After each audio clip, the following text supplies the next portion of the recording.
Inside a veterinarian office, a lab assistant comes in for his shift with a message from the main vet doctor, telling him to take care of the animals in the lab, especially an Uromastyx lizard that they call Coach Romeo.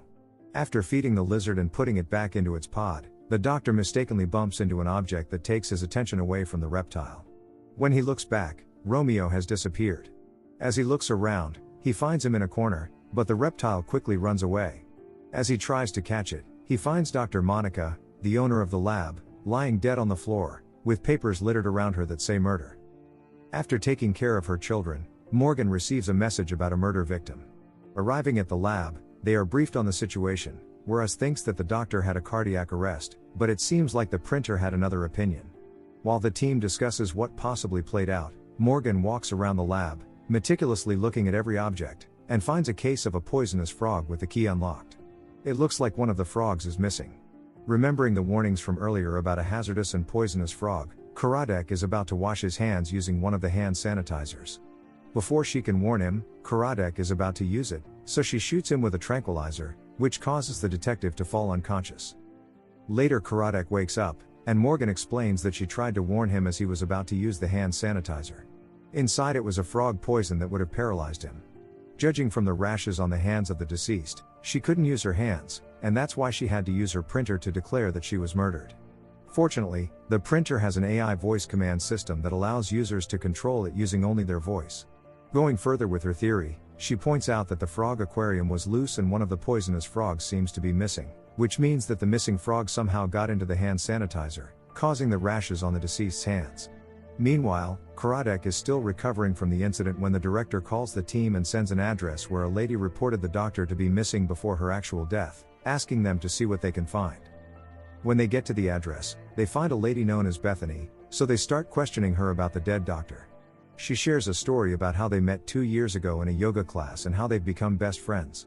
She's been calling her so they can hang out, but since she hasn't heard from her, she decided to call the police. Karadec reveals to her that the doctor is dead, making the lady break down momentarily. Karadec asks her if she noticed anything different with her friend earlier before her death, and she says she remembers that Monica was having some guy problems, but she wasn't sure. At that moment, the husband and the kid show up and the little guy cries, saying he doesn't believe he would never see Monica again, and he mentions that he saw a guy yelling at the late doctor the last time they visited her. The little boy is then brought to the police station so he could help with the description. Using the analogy from the little boy to paint a picture, which is kind of pointless, Detective Oz sees a comic book inside the little boy's backpack and realizes that he loves a particular superhero. Using the descriptions of most of the heroes, they are able to get a better drawing. Speaking with Monica's parents, it turns out they were not on good terms. When the drawn image of the said boyfriend is brought in, they quickly recognize the guy, and the dad explains that when Monica was young, she started dating an older guy whom they didn't like. Because of that, she ran out of the house when she was just 16 to be with her boyfriend, who was 21 at that time. He once robbed a convenience store and was arrested for it. During an interrogation with Shane, Monica's ex-boyfriend, he makes it clear that they broke up 12 years ago before the incident. In addition to that, after his release from prison, he moves around with an ankle monitor that only allows him to go to his gym where he works as a coach. Daphne checks online and finds some of Monica's customer reviews, which contain some hate speech concerning her profession from one Asmodeus customer, so they pay him a visit. Upon getting there, the man reveals that Daphne reported his pet animal, a spider known as a tarantula, to be dead, and she didn't even allow him to say goodbye. Later, he decided to threaten her by stalking her to an apartment in the Hollywood area but didn't get to approach her. Morgan gets to the station and notices a food pack similar to the one in the vet lab, but the address was from an apartment in Hollywood and not from her home in Brentwood. This makes Morgan wonder why she would order food in Hollywood when she actually lives in another area. The two groups end up getting to the Hollywood apartment, where they find a collection of wild exotic animals. Karadec concludes that Dr. Monica was actually a wildlife trafficker. Looking at a paper Karadec found on the floor, the team begins to argue about what it means, while Morgan deduces that the numbers are actually abbreviation codes for house listings. It turns out that Monica has been trafficking exotic wildlife animals to save up so she can buy a house. Speaking with the housing agent, they learn that Monica wanted to buy the house for her and a partner. Using the housing description, Morgan is able to notice some incredible patterns.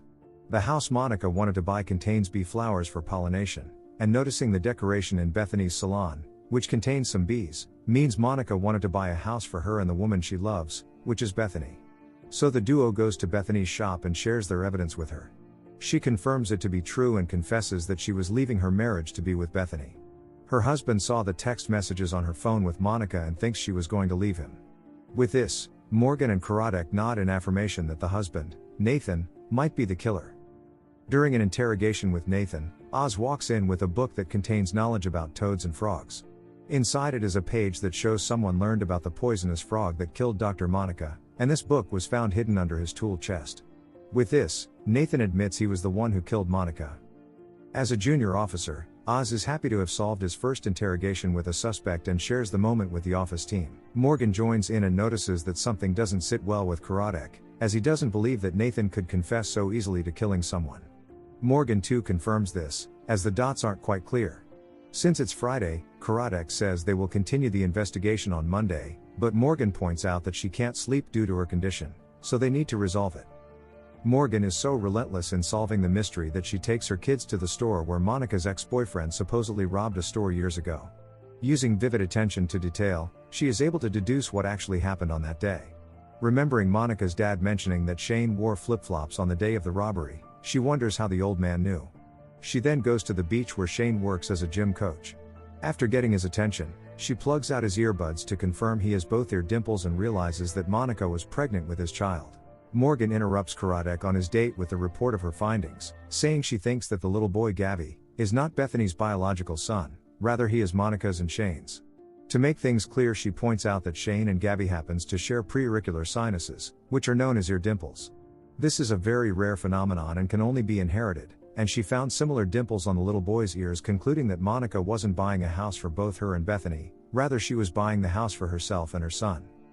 With this, the team decides that Bethany's husband isn't the killer and only confessed to cover up for someone, so they call her in. During the interrogation with Bethany, the duo reveals their findings and shares that Monica had a child with Shane 12 years ago, before he went to prison, and because Monica was a teen during that time, her parents gave up the child for adoption. 12 years later, as an adult, Monica found her son, so she pretended to be in a relationship with Bethany to get close to her son. Bethany finally confesses with tears in her eyes, saying that she knew what was going on all along, but she wouldn't let anyone take her son away from her. With this confession, Bethany is arrested for the murder of Monica, and Nathan is released from holding, where he tells Oz he confessed to the crime because he didn't want his son to grow up without a mother just like him. Monica's mom then visits the station to collect her daughter's things. She overhears the detectives discussing Bethany's confession, where she learns that the little boy is her grandson. She goes to meet him, getting a snack at a vending machine, and shares a moment with him before Nathan calls him over to take him home as Morgan watches. Asmodeus sees the tarantula is still alive and is brought to him after they found it at Monica's apartment, and he's so happy to have his best friend back.